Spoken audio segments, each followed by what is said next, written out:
உங்ககிட்ட சமயத்துல நான் வெறுப்பு காட்டுற மாதிரி நடந்துக்கிறேன். என் மனசுல உங்க மேல எப்பவுமே வெறுப்பு கிடையாது. ஆனா என்னோட பிரியம் என் மனசுல மட்டும்தான் இருக்கு. என்னால இத எந்த விதத்திலயும் உங்ககிட்ட பகிர்ந்துக்க முடியல.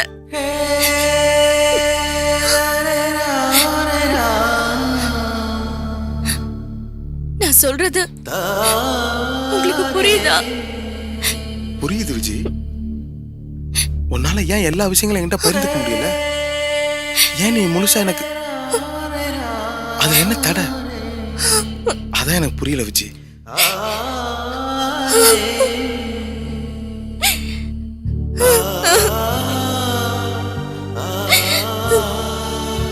ப்ளீஸ் இது சம்பந்தமா என்ன ரொம்ப கேட்காதீங்க. நான் உங்களை ரொம்ப இம்சிக்கிறேங்க. எனக்கு நல்லாவே புரியுது. அதை தவிர்த்து நான் உங்ககிட்ட சகஜமா இருக்கணும்னு நான் தினம் தினம் நினைக்கிறது உண்டு. அதனால நான் படுற வேதனை எனக்கு தான் தெரியும். ப்ளீஸ் என்ன ரொம்ப கேட்காதீங்க. அத பத்தி விளக்கறதெல்லாம் என்னால முடியல.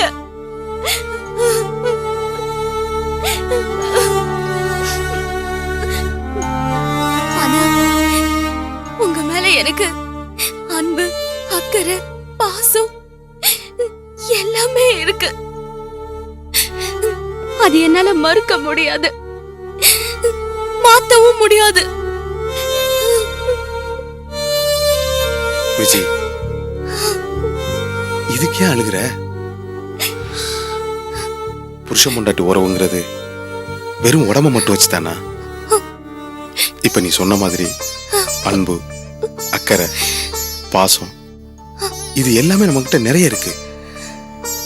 இல்லாத நினைச்சு நம்ம ஏன் வருத்தப்படணும்?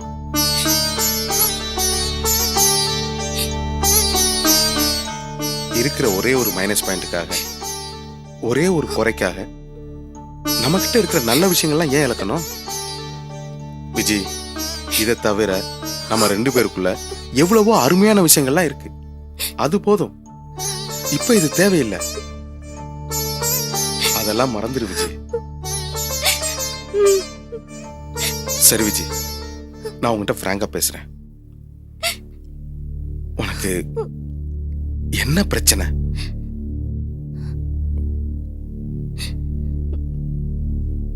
ஏதாவது டாக்டர் போய் பார்க்கணுமா?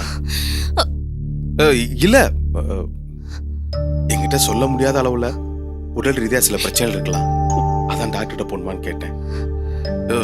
சரி, வேணாம். உனக்கு என்ன பிரச்சனைங்கிறத என்கிட்ட நேரடியா சொல்லலாம் இல்லையா? என்னால எந்த அளவுக்கு முடியுமோ அந்த அளவுக்கு அதை தீர்த்து வைக்க முயற்சி பண்ணுவேன் இல்லையா? விருப்பப்பட்டா நீ இத என்கிட்ட சொல்லலாம். வேணா விஜய், சொல்ல வேணாம். எனக்கு நிச்சயமா நம்பிக்கை இருக்கு, கடவுள் நம்பிக்கை இருக்கு. காலம் ஒரு நாள் இது எல்லாத்தையுமே நமக்கு சாதகமா பயன்படுத்தும். இனிமே நமக்குள்ள பிரச்சனை தரக்கூடிய விஷயங்கள், சங்கடம் தரக்கூடிய விஷயங்கள், இது எல்லாத்தையும் மறந்துடலாம். விஜய், நான் மறந்துடலான்னு சொன்னது பிரச்சனை தரக்கூடிய விஷயங்களையும் சங்கடம் தரக்கூடிய விஷயங்களையும் தான். பேசுறதுக்கு மறக்க சொல்லல. அப்பா, சிரிக்கிறதுக்கு மறக்கல. நீ சிரிக்கும் போதுதான் ரொம்ப அழகா இருக்கு விஜய். ஆனா இது அடிக்கடி மறந்துடுறியே, ஏன்? என் கண்ணு பட்டுரும்னா? அப்படியெல்லாம் ஒண்ணும் இல்ல. நீ அடிக்கடி சிரிக்கணும். எனக்கு நம்பிக்கை இருக்கு விஜய். கடவுள் மேல நம்பிக்கை இருக்கு. காலம் ஒரு நாள் நமக்கு சாதகமா செயல்படும். எதை சொல்றேன்னு தெரியுது இல்ல? போலாமா? போலாம். என்னங்க, போகும்போது சரோக்கா வீட்டுக்கு போயிட்டு போலாமா? போயிட்டு போலாம். என்னடா செல்வா இதெல்லாம்? நம்ம நிர்மலா எதிர்காலத்தை பத்தி எப்படி எல்லாம் யோசிச்சு வச்சிருந்தோம். மாப்பிள்ளை இப்படி சிக்கலானவரா இருக்காரு. அதாவது இதெல்லாம் நான் முன்னாடியே சொன்னேன் அப்படின்னு சொல்லி உங்களை குத்தி காட்டணுங்கிறது என்னோட விருப்பம் இல்லை. ஆனா நம்ம வீட்டில் ஒரு தப்பான பழக்கம் இருக்கு. நான் ஒரு விஷயத்தை எவ்வளவு கரெக்டா சொன்னாலும் இவன் இப்படிதான் பேசுவான் அப்படின்னு அலட்சியப்படுத்துறீங்க. அது நான் சொன்னேங்கிறதுக்காகவே கண்டுக்காம விடுறது. இதெல்லாம் தப்பு இல்லையா? பாருங்க, அவர் ஏதோ வீட்டோட மாப்பிள்ளைய உட்காந்துக்கிட்டு பெரிய மகாராஜா மாதிரி தர்பார் பண்ணிக்கிட்டு இருக்காரு. அது அவரு வளர்ந்த விதம் அப்படின்னு நினைக்கிறேன். அதான் சின்ன விஷயத்துக்கு கூட மத்தவங்களை அதிகாரம் பண்றாரு. இல்லண்ணே, ரொம்ப எரிச்சலா வருது. ஒரு மனுஷன் எந்த ஒரு வேலை வெட்டியும் இல்லாம வீட்டோட உட்காந்துக்கிட்டு சகட்டு மேனிக்கு கணக்கு இல்லாம செலவு பண்ணிட்டு இருக்காரு. அதை பத்தி மனசுல ஒரு கொஞ்சம் கூட சங்கடமோ வருத்தமோ எதுவுமே இல்லைண்ணே. யோசிச்சு பாருங்க, நீங்களும் நானும் ஒரு 10 ரூபாய் செலவு பண்றதுக்கு 1000 தடவை யோசிச்சுக்கிட்டு இருக்கோம். அவர் ஏதோ சர்வ சாதாரணமா 1000 கணக்கில் கொண்டு போய் 10 நிமிஷத்துல செலவு பண்ணிட்டு வராரு. இதெல்லாம் எனக்கு புரியாம இல்லடா. ஆனா எதை சொல்லி அவரை நான் கண்டிக்கிறது? இல்ல, கண்டிக்கணும்னு கூட நான் சொல்ல. அட்லீஸ்ட் இந்த மாதிரிலாம் நடந்துக்கிறது நமக்கு பிடிக்கலங்கிறதையாவது அவர் காமிக்கணும்ல. அப்பதானே இதுக்கு ஒரு முடிவு வரும். இல்லைன்னா நாமளே அவரை கெடுக்கிற மாதிரி ஆயிடும்ல. கொஞ்சம் பொறுமையா இருப்பேன்டா. அதான் அவர் படிச்ச படிப்புக்கு நிறைய வேலை கிடைக்கும்னு சொல்றாருல, அதையும் காத்திருந்து பாத்துருந்தேன். இல்லண்ணே, வர வர அவர் நடந்துக்கிறதெல்லாம் பார்க்கும்போது அவர் அந்த அளவுக்கு படிச்சாராங்கிறது எனக்கு சந்தேகமா இருக்கு. டேய், என்னடா இது என்னென்னமோ சொல்லி பயமுறுத்துற? இல்ல, நான் பயமுறுத்துறதுக்காக சொல்லல. ஆரம்பத்துல நடந்ததெல்லாம் யோசிச்சு பாருங்க. பொண்ணு பார்க்க வந்தாரு, அப்புறம் அடிக்கடி வீட்டுக்கு வர ஆரம்பிச்சாரு, அப்புறம் சைட்ல ஏதோ பிசினஸ் ஸ்டார்ட் பண்றேன்னு சொல்லி உங்ககிட்டயும் நிர்மலா கிட்டையும் பணத்தை வாங்கி பேரை சேர்த்துக்கிட்டாரு. கல்யாணத்துக்கு முன்னால ஒரு படிச்சவன் ஜென்டில்மேன் இந்த மாதிரிலாம் நடந்துக்குவானா? இல்ல, ஒரு சாதாரண மனுஷன் கூட இப்படியெல்லாம் செய்யறதுக்கு ரொம்ப கூச்சப்படுவான். இவர் ஏதோ பெருசா படிச்சவர், பெரிய ஃபேமிலி, வசதியான ஃபேமிலி, தாட் போட்டுக்கிறாரு. இப்படி கொஞ்சம் கூட மனசுல சங்கடமே இல்லாம பணத்தை வாங்குறாரு. அதை பார்க்கும்போது எனக்கு மேல மேல சந்தேகம் அதிகமாகுது. ஒன்றும் இல்லை, நாம ஒரு ட்ரெஸ் வாங்கணும், அது பிடிக்கலன்னா அவரே வேற ஒரு ட்ரெஸ் எடுத்துக்க வேண்டியதானே. அதுக்கும் நம்ம கிட்டே பணத்தை வாங்கி ட்ரெஸ் எடுக்கிறாரு. இதெல்லாம் அல்பத்தனமா இல்ல? நீ சொல்றதெல்லாம் கரெக்ட் தான்டா. ஆனா என்ன பண்றது? யார் இருந்தாலும் இப்ப அவர் நம்ம வீட்டு மாப்பிள்ளை ஆயாச்சு. நிர்மலாவோட வாழ்க்கையை இனிமே அவரை வச்சு தானே.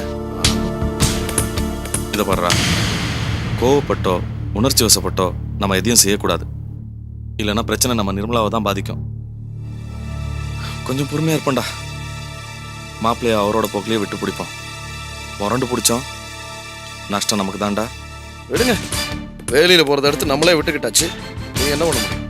சரி, நான் போய் சொக்கலைங்க கிட்ட பாக்கி வசூல் பண்ணிட்டு வரேன். காலையிலேயே வர சொன்னோம். வணக்கம் செல்வா. மாணிக்கம் கொரியர் வந்திருக்கு. நீங்கள் சொன்ன மாதிரி அந்த 3 கடைக்கு போனேன். நாளை காலைல வர சொல்லிட்டாங்க. சரி, காலைல அவங்க சொன்ன நேரத்துக்கு போய் கலெக்ட் பண்ணிட்டு வந்துடுறேன். அதெல்லாம் கரெக்டாக பண்ணிடுவேன். நீங்க எங்க இருங்க, சரி, நான் கொஞ்சம் போயிட்டு வந்துடுறேன். சரி மாணிக்கம்.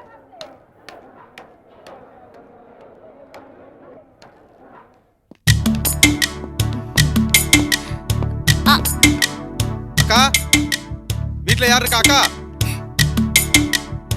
யாரு? வாமா, வாங்க. எப்படி வாங்க, இருக்கீங்க? நல்லா இருக்கேன். உட்காருங்க. இது வந்துடுறேங்க. விஜய், தண்ணி நீ எடுத்துட்டு போ. அக்கா, என்ன பண்ண போற? காஃபி. அவர் காலையில ஒரு வேளை தான் காஃபி சாப்பிடுவாரு, மத்த நேரம்ல டீ தான் சாப்பிடுவாரு. சரி, டீ போடுறேன். சரிக்கா.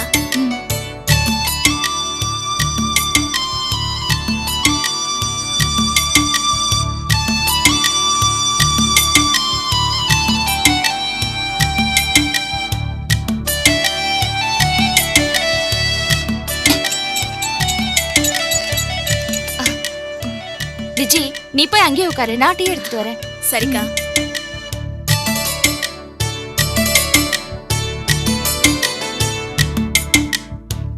நீ இந்த மாதிரிலாம் பேசுறதை கேட்டு அவங்க மேற்கொண்டு மயக்கம் போட்டு விழுந்துட போறாங்க. ஆமா, எனக்கு என்னெல்லாம் பிடிக்கும்னு உனக்கு எப்படி தெரிஞ்சுச்சு? உங்களுக்கு என்னெல்லாம் பிடிக்கும்னு எனக்கு நல்லா தெரியும். எனக்கு என்ன ரொம்ப பிடிக்கும்? உங்களுக்கு என்ன மட்டும்தான் பிடிக்கும். இந்தாங்க டீ.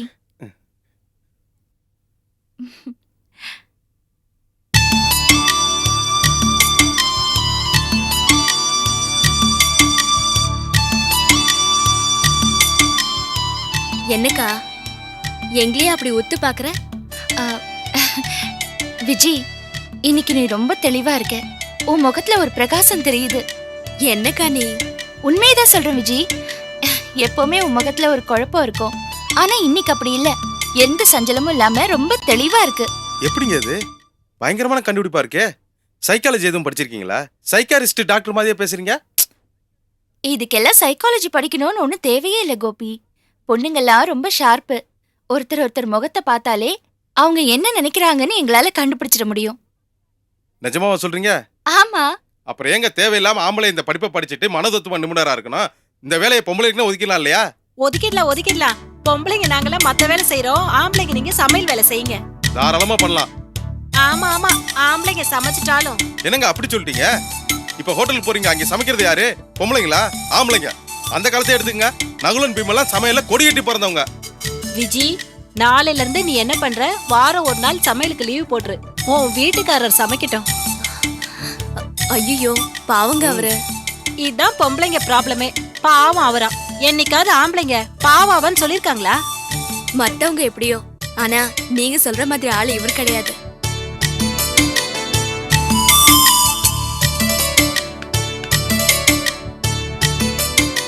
வாங்க வாங்க உட்காருங்க. சரோ, இன்னொரு ஆள் என்ன வந்தாச்சு. ரொம்ப இன்ட்ரெஸ்டிங்கா பேசிட்டு இருக்கிற மாதிரி தெரியுது. ஆமா, ரொம்ப முக்கியமான டாபிக். புருஷன் பொண்டாட்டி பிரச்சனை. இவ்வளவு நேரம் என்னை போட்டு தாக்குன்னு தாக்கிட்டாங்க ரவி. நல்ல வேளை கம்பெனிக்கு நீங்க வந்தீங்க. என்ன கோபி, திடீர்னு இப்படி பல்ட்டி அடிச்சிட்டீங்க? உங்க ஆபீஸ்ல நீங்க பொம்பளைங்க கிட்ட தானே ஜாஸ்தி பேசுறீங்க. இது என்னங்க வம்பா போச்சு? எப்படி பேசலாம் மடக்கிறீங்க? அது சரி. சகல லேடிஸ்ட்ட நாம கொஞ்சம் உஷாராவே இருக்கணும். அவங்க எப்ப மடக்குவாங்கன்னே சொல்ல முடியாது. அடேங்கப்பா, 2 ஆம்பளைங்களும் ஒன்னா சேர்ந்தாச்சா? ஹே ரவி, நீங்க ஒருத்தர் உஷாரா இருக்கிறது போதாதா? பாவம் கோபி அப்ராணி, அவரையே உங்களோட சேர்த்துக்கிறீங்க. சரி சரி, உங்ககிட்ட நான் விரோதம் பண்ணிக்க விரும்பல. ஏன்? ஏற்கனவே 3 வார தவணை பணம் பாக்கி. திரும்ப ஏதாவது சொல்லி லேட் பண்ணிட்டீங்கன்னா நிதி நிலைமை நெருக்கடி. எப்ப தரதா உத்தேசம்? கொடுத்துடுற ரவி. நம்மளோட ரொட்டேஷன் பிசினஸ்ல பணம் அங்கங்க லாக் ஆயிடுச்சுன்னா சிரமம் தானே. பாருங்க, சகல போஸ் கூட சிக்கல் பண்ணிட்டாரு. அவர் என்ன சிக்கல் பண்ணாரு? அவரு தொழில் செய்யறதுக்காக நான் ரெகுலரா டீல் பண்ற ஹோல்சேல் கடையில இருந்து கடனுக்கு ஜாமான் வாங்கி கொடுத்தேன். இப்ப என் தலைக்கு தான் வேட்டு வச்சுட்டாரு. எனக்கு தான் ஒரே குடைச்சலா இருக்கு. ஏன் சரோ, உங்க வீட்ல அடுத்தடுத்து கல்யாணம் நடந்துகிட்டு இருக்கு. எல்லாரையும் கூப்பிட்டு விருந்து வைக்கிறது இல்லையா? அப்படி இல்ல ரம்யா, விருந்து கொடுக்கணும்னு என் மனசு சொல்லிக்கிட்டே தான் இருக்கு. ஆனா ஏதோ ஒரு காரணத்தினால அது தள்ளி போயிட்டே இருக்கு. கூடிய சீக்கிரம் விருந்து கொடுத்துருவோம். ஏங்க, விருந்து வைக்கிறது முடிவு பண்ணிட்டீங்கன்னா அதை சீக்கிரமா வைங்களேன். என்ன இவ்ளோ ஆர்வமா இருக்கீங்க? பின்ன என்னங்க பண்றது? கல்யாணமான இத்தனைலாம் விருந்தே கொடுக்கல. என்ன விஜி?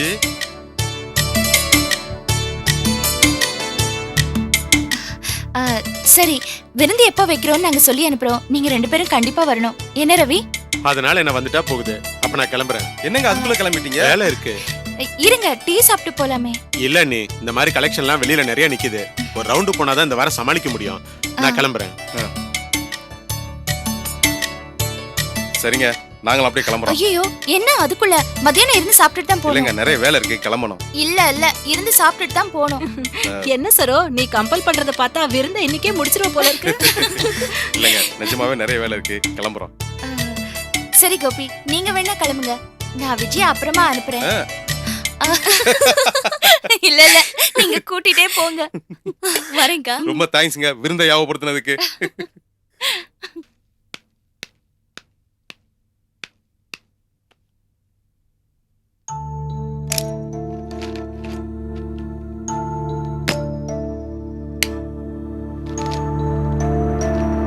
வாங்க மாப்பிள்ள, சாப்பிட வாங்க.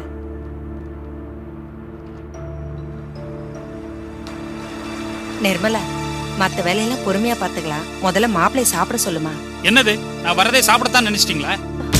ஐயோ, நான் அந்த மாதிரி தப்பான அர்த்தத்துல சொல்லல மாப்பிள்ள. மத்ததெல்லாம் இருக்கட்டும், டயத்துக்கு சாப்பிடுங்கன்னா அது குத்தி காமிக்கிற வேலை தானே. இங்க பாருங்க, அம்மா ஒன்னும் தப்பா சொல்லல, யதார்த்தமா தான் சொன்னாங்க. என்ன எதார்த்தம்? எதை பேசினாலும் சரி, எந்த வார்த்தையை யூஸ் பண்ணாலும் சரி, கவனமா பேசணும். அதுவும் என்ன மாதிரி இம்பார்ட்டன்ட் பர்சன் பேசும்போது ரொம்ப கவனமா இருக்கணும். சரிங்க, சாதாரண பேச்சை பெருசு பண்ணாதீங்க. ஆமா, போன காரியம் என்னாச்சு? என்ன உச்சி கொட்டுறீங்க? என்ன ஆச்சு? அது 4 முட்டா பயலுக்கு நடத்துற கம்பெனி. என்ன மாதிரி ஜீனியஸ் எப்படி சேர்த்துக்கோனுங்க? அப்படின்னா என்ன அவனுக்கு மிஸ் பண்ணிட்டானுங்க. இதுக்காக பின்னாடி வருத்தப்பட போறாங்க பாறேன். உங்களுக்கு வேலை கிடைக்கல அதானே? அதான் சொன்னேனே, என்னைய வேலை சேர்த்துக்கிறதுக்கு அவங்க ரொம்ப பயப்படுறானுங்க. எங்க நான் அவங்களே ஓவர்டேக் பண்ணி பின்னாடி கம்பெனி ஏன் கண்ட்ரோல் கொண்டு வந்துருவேன்னு ரொம்பவே மிரள்றானுங்க. இதனால எனக்கு ஒன்னும் லாஸ் இல்ல, என்னைய வேலைக்கு சேர்க்காத அவனுக்கு தான் பெரிய லாஸ். ஆமா, இந்த வெட்டி வீராப்புக்கு ஒன்னும் குறைச்சல் இல்ல. என்னது வெட்டி வீராப்பா? நீ உங்க அம்மா என்ன குத்தி காட்டுறீங்களா? நாங்க ஒன்னும் குத்தி காட்டல. இதுக்கு வேற என்னடி பேரு? இதோ பாருங்க, உள்ளதான் சொன்னேன். நான் சொன்னது உங்களுக்கு சுருக்குன்னு பட்டுனா தப்பு உங்க பேர்ல தான் இருக்குன்னு அர்த்தம். பேசாத. வேலை பாக்குறது வேலை பார்க்காத என்னோட இஷ்டம். எந்த வேலையை பார்க்கணும் எந்த வேலையை அவாய்ட் பண்ணணும் எனக்கு தெரியும். இத பத்தி உங்க ஃபேமிலிக்கு ஏதாவது தெரியுமா? சரியான பாமர குடும்பம் நீங்க பேசி. நாங்க ஒண்ணும் பாமர குடும்பம் கிடையாது. நானும் செல்வண்ணனும் உங்களை மாதிரி படிச்சவங்க தான். என்ன மாதிரி படிச்சவங்களா? கார்ப்பரேஷன் ஸ்கூல்லையும் கவர்மெண்ட் காலேஜ்லயும் படிச்சு டிகிரி வாங்கிட்டா போதுமா? என்னோட படிப்பு எக்ஸ்போஷர் என்னோட ரேஞ்சே வேற. இருக்கட்டும், நாங்க உங்க அளவுக்கு படிக்காதவங்களாவே இருக்கட்டும். ஆனா உங்களை மாதிரி பொய் சொல்றவங்க இல்ல. அவசியம் ஏற்பட்டா பொய் சொல்றதுல தப்பே இல்ல. அறிவு கட்டத்தனமா பேசாத. இங்க பாருங்க, நீங்க பண்றது எல்லாமே சரின்றீங்களே, உங்களுக்கு முதல்ல அறிவு இருக்கா? படிச்சவன், நாகரிகமானவன், அதான் அடிக்கல.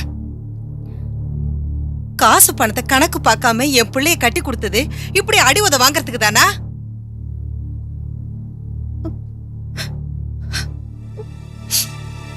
என்னம்மா என்னாச்சு? மாப்பிள்ளை நிர்மலா அடிக்கிறதுக்கு கை ஓங்குறாருப்பா. என்ன மாப்பிள்ள இதெல்லாம்? என்ன எதுக்காக அவளை அடிக்க கை வாங்குனீங்க? எனக்கு கோவற மாதிரி பேசுனா? அதுக்கு அடிக்க சொல்லிச்சா? ஓஹோ, நீங்களாம் உங்க பொண்டாட்டி அடிச்சதே இல்லையோ?